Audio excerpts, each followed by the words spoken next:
ব্রহ্ম বাক্য মনের অতীত। কেন মন তো সেখানে সবকিছু তুমি ডিফাইন কি দিয়ে করো? মন দিয়ে করো। মনই যেখানে গিয়ে শেষ হয়ে যায়, তুমি যতই জানে আমি অমুক আমি তমুক, আমি চললাম ঈশ্বরকে ব্যাখ্যা করতে, আমি চললাম ঈশ্বরকে বুঝতে, তুমি যখন সেখানে গিয়ে পৌঁছাবে তখন তোমার মতো বোকা, তোমার মতো ক্যাবলা কেউ হবে না। কেন?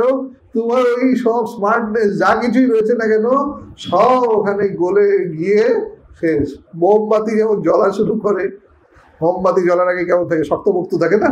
বড় বড় মোমবাতি, মোটা মোটা মোমবাতি, হ্যাঁ, জ্বলা শুরু করে, জ্বলতে জ্বলতে ওটা কি হয়? গলতে থাকে। গলতে গলতে গলতে শেষে মোমবাতি কি থাকে? যখন শেষ জ্বলাটা, ওই জ্বলাটা হচ্ছে অহংকার। ঠিক আছে তো? ঈশ্বর জ্ঞান, ওই জ্ঞান যখন তাকে জ্বালিয়ে দেয়, তার শরীরটা হচ্ছে তার অহংকার। এই জ্ঞান যখন তাকে জ্বালিয়ে দেয় তখন শেষে কি থাকে? সে মোম দেখো না ছড়িয়ে ছিটিয়ে পড়ে থাকে।